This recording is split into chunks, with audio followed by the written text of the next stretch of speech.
मेरे YouTube page एस्ट्रोनॉइस पर आपका स्वागत है। नमस्कार, मैं हूं नरेश कुमार। सबसे पहले उन दर्शकों का धन्यवाद जिन्होंने पेज को सब्सक्राइब किया है, पेज के वीडियोस को शेयर कर रहे हैं, लाइक कर रहे हैं और कमेंट बॉक्स में हमें अपनी राय भी लगातार दे रहे हैं। दोस्तों, आज का वीडियो मार्केट में इन्वेस्ट करने वाले निवेशकों के लिए है और ये वीडियो देखने के बाद आपको समझ में आएगा कि मार्केट में लोग इतना लूज क्यों कर जाते हैं, पैसा इतना गवा क्यों देते हैं। सेबी जो हमारा मार्केट रेगुलेटर है उसका स्टडी बोलता है कि 90 से लेकर 95% लोग जो हैं, जो निवेशक हैं, वो शॉर्ट टर्म ट्रेडिंग में जो है वो घाटे में जाते हैं और बहुत चंद लोग हैं जो मार्केट में पैसा कमाते हैं। तो यहां पर इस वीडियो में आपको बताने की कोशिश करेंगे कि आपके कुंडली में कौन से ग्रहों का जो कॉम्बिनेशन है जो आपको मार्केट में सफलता दिला सकता है। यानी कि आप मार्केट में पैसे बहुत कमा सकते हैं, लेकिन वो पर्टिकुलर प्लैनेटरी कॉम्बिनेशन आपके पास होना चाहिए।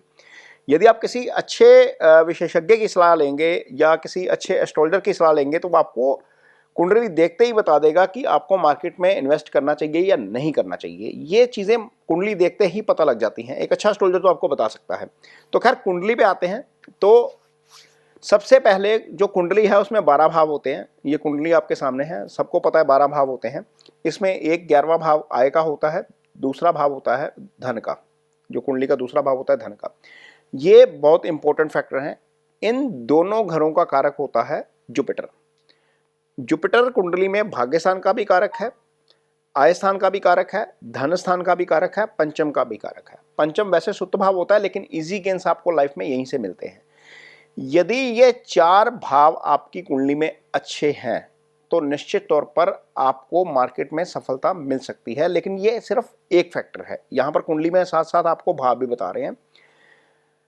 कुंडली में दूसरा ग्रह जो आपको सफलता दिलाता है वो है 2 भावों का स्वामी, आय स्थान का स्वामी और धन भाव का स्वामी। आय भाव और धन भाव का स्वामी अलग अलग लग्नों में अलग अलग हो सकता है।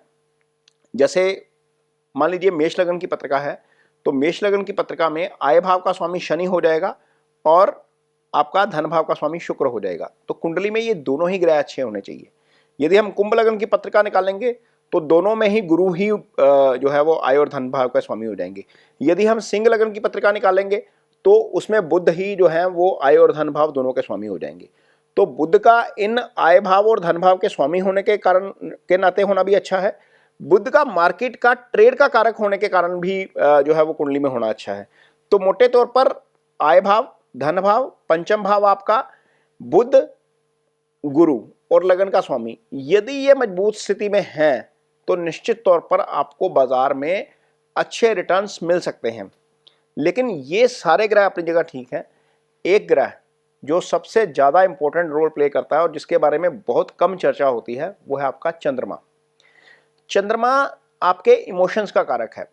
चंद्रमा के कारण ही आप मार्केट में ग्रीड या फियर फैक्टर का शिकार हो जाते हो, क्योंकि मार्केट में इमोशंस का ट्रेड ज्यादा होता है, पैसे का कम होता है। आपको जो सौदा सस्ता लग रहा है हो सकता है वो मुझे महंगा लग रहा हो, मैं उसमें से निकल जाऊंगा, आप उसको खरीद लोगे। ये दोनों के इमोशंस के ऊपर डिपेंड है। किसी ने हो सकता है वो मार्केट में बहुत नीचे से खरीदा हो, वो उसको लग रहा है कि बहुत महंगा हो गया, मैं इसको बेच देता हूं। और दूसरा भी मार्केट में एंट्री कर रहा है, वो मार्केट में देख रहा है कि उसके फंडामेंटल ठीक है, टेक्निकल ठीक है। एक व्यक्ति खरीदने के लिए तैयार बैठा है, एक व्यक्ति बेचने के लिए तैयार बैठा है। तो दोनों के इमोशंस अलग अलग हैं। तो मार्केट में इमोशंस का ट्रेड हो रहा है। यदि आपकी कुंडली में मून की पोजीशन ठीक नहीं है तो आप इंट्राडे में ट्रेड अच्छे तरीके से नहीं कर पाओगे। इवन स्विंग ट्रेडिंग में भी आप थोड़े से घबरा जाओगे। आपने पोजीशन ले रखी होगी, आप पोजीशन घाटे में काटोगे। मान लीजिए आपने एक लॉन्ग टर्म पोजीशन ले लिया, आपको लगता है कि मैं मार्केट में पैसा लेके निकलूंगा और आपके पास सारे टेक्निकल फंडामेंटल सब कुछ ठीक है, आपको लग रहा है कि ठीक हो जाएगा, कोई दिक्कत नहीं है और मेरा जो ट्रेड है वो ऊपर ही जाने वाला है, शेयर ऊपर ही जाने वाला है। आपने वो शेयर 100 रुपये में खरीदा, 120 पे गया, आपके मन में या तो ग्रीड आ जाएगा या फियर आ जाएगा, यार कहीं ये गिर ना जाए, 20 रुपये आ रहे हैं काट लेता हूँ। आपने काटा, शेयर भागा 150 के ऊपर, तो वहां क्या हुआ, फिर आपके हाथ में नहीं आएगा वो, फिर आप उसको 130 पे दोबारा खरीदोगे। ये तब होता है जब आपका मून कॉम्प्रोमाइज हो जाता है। मून की पोजीशन आपकी कुंडली में बहुत मैटर करती है। अब 90 से 95% निवेशक क्यों बाहर जा रहे हैं, क्यों पैसे नहीं कमा पा रहे? क्योंकि यहां पर एक और एस्ट्रोलॉजिकल रीजन आपको देने की कोशिश करता हूं कि मून ज्यादा लोगों का खराब क्यों होता है। मून खराब होने के बहुत सारे रीजन है। पहली बात तो मून यदि आपकी कुंडली में 6, 8, 12 में आ जाएगा तो खराब हो जाएगा। मून राहु केतु एक्सिस में आ जाएगा, खराब हो जाएगा। मून सूर्य के साथ आ जाएगा, अल्टीमेटली अमावस का जन्म हो जाएगा, अस्त हो जाएगा। मून शनि के साथ आ जाएगा तो खराब हो जाएगा, मून मंगल के साथ आएगा तो भी खराब हो जाएगा। पाप प्रभाव तो आ ही जाएगा। कुछ कुंडलियों में मून मंगल के साथ आकर लक्ष्मी योग की फॉर्मेशन कर देगा, लेकिन यदि वही मून मंगल के साथ 6, 8, 12 में होगा तो वो खराब हो जाएगा। ये तो एक अलग चीज होगी, ये नंगी आंख से पता लग जाएगा आपको। लेकिन मून जो है कुंडलियों में, किसी भी कुंडली में मून खराब होने की पोजीशन क्या है? जो हमारा मंथ है वो मून से ड्रिवन होता है ना। हम मून देखते हैं, मून की राशि कितनी है। जैसे ये जब वीडियो शूट किया जा रहा है तो प्रतिपदा तिथि है, तो प्रतिपदा तिथि से शुरू होकर हम जो है वो अमावस तक जाते हैं या पूर्णिमा तक जाते हैं। ये वीडियो वैसे हमने शुक्ल पक्ष में शुरू किया है, ये प्रतिपदा तिथि चल रही है क्योंकि शनिवार के दिन शनि अमावस थी, इसी 29 मार्च को। तो जब ये वीडियो शूट हो रहा है तो अब हम शुक्ल पक्ष की तरफ जा रहे हैं। शुक्ल पक्ष में जैसे ही चंद्रमा 6 या 7 तिथि को क्रॉस कर लेगा वो मजबूत होना शुरू हो जाएगा। 7 तिथि को ही क्रॉस करके मान के चलिए, जैसे ही वो बड़ा होना शुरू होगा वो मजबूती की तरफ जाएगा। अब पूर्णिमा आ गई, पूर्णिमा का मून फुल मून हो गया। फुल मून भी इमोशंस का कारक होता है। लगन में चंद्रमा आ जाए तो हम ज्यादा इमोशनल हो जाते हैं। और पूर्णिमा के बाद जैसे शुक्ल पक्ष की 7वीं 8वीं तिथि के बाद मून मजबूत हो जाता है, वैसे ही पूर्णिमा के बाद जो 6ठी या 7वीं तिथि है उसके बाद मून कमजोर होना शुरू हो जाता है, क्योंकि मून घटना शुरू हो जाएगा ना।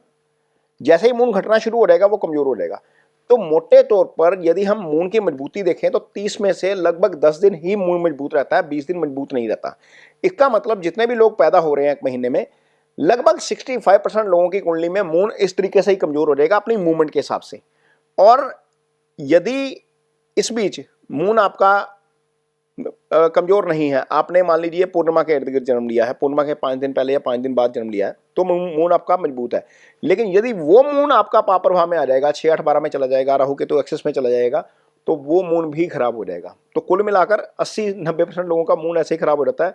ये लोग इमोशंस के साथ जो है वो बैलेंस नहीं कर पाते, इसी कारण ही मार्केट में ट्रेड में लॉस होता है, घाटे में सौदा काटते हैं, ग्रीड और फेयर फैक्टर का शिकार होते हैं। तो कुंडली में मून की पोजीशन सबसे इंपॉर्टेंट है। गुरु तो रोल प्ले करेंगे, धन भाव का स्वामी अपना रोल प्ले करेगा, आय भाव का स्वामी अपना रोल प्ले करेगा, 12वां भाव स्पेकुलेशन का भाव होता है, उसका स्वामी या वो भाव अपना रोल प्ले करेगा।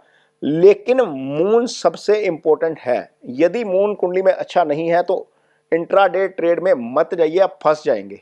आप हर बार सौदा काटेंगे, गलत जगह पर काटेंगे। एक दो बार हो सकता है आपको तुक्के के साथ प्रॉफिट मिल जाए, लेकिन आप लॉन्ग टर्म में नहीं कमा पाएंगे। इंट्राडे आपके लिए नहीं है यदि आपका मून खराब है। इसके बाद आता है कि क्या आपको जो है वो ट्रेड में फायदा हो सकता है, किस दिन ट्रेड में फायदा हो सकता है, वो भी आपका मून ही तय करता है। मान लीजिए आपकी राशि मेष है, मेष राशि के जातकों के लिए ये एक एग्जांपल के तौर पर मैं आपको बता रहा हूं, यदि तीसरे भाव का मून हो जाएगा, मिथुन राशि का मून हो जाएगा, जिस दिन मिथुन राशि में मून होगा उस दिन हो सकता है कि वो प्रॉफिट आपको अच्छा दिला जाए। एक तो मून का गोचर तीसरे भाव का अच्छा होता है, मून यहां से 9th हाउस को जो है वो एस्पेक्ट करता है, वो भाग्य का स्थान होता है। तो ये 54 आवर जब तक मिथुन राशि में है वो 54 आवर आपके लिए अच्छे हो सकते हैं। यदि मेष राशि के जातकों के लिए मून 6ठे भाव में है तो भी वो गोचर में शुभ होता है, सप्तम का मून गोचर में शुभ होता है, दशम का मून गोचर में शुभ होता है, चंद्रमा के ऊपर से आपकी अपनी राशि के ऊपर से मून शुभ होता है, 11वें भाव का मून जो है वो शुभ होता है। इसका मतलब मेष राशि के जातकों के लिए मेष का मून, मिथुन का मून, कन्या का मून, तुला का मून, मकर का मून और कुंभ का मून, ये 6 जगह पर गोचर में मून अच्छा हो जाएगा। ये एक फैक्टर है, ये ट्रांजिट का फैक्टर है।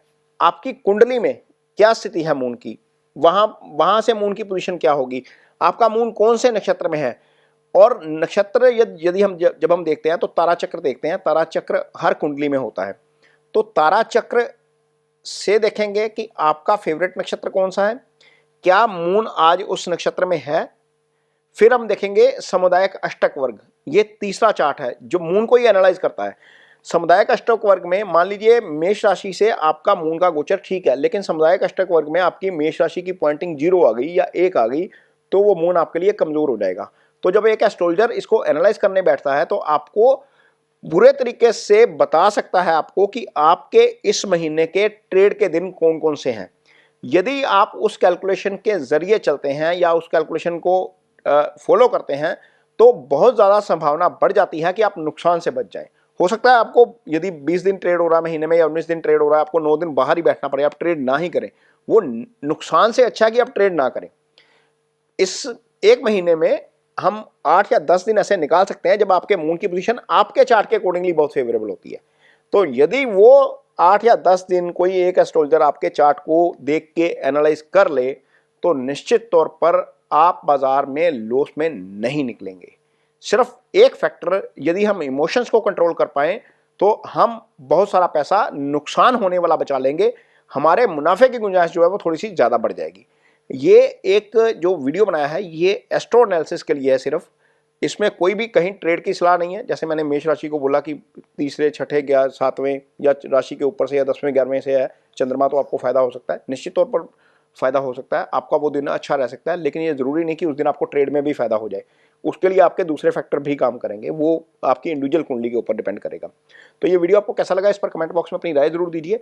यदि ये वीडियो अच्छा लगे तो उसे शेयर जरूर करिए, पेज को सब्सक्राइब जरूर करिए और कमेंट करके मुझे ये बताइएगा कि कितने लोगों को मार्केट में लॉस होता है सिर्फ अपने इमोशंस के कारण।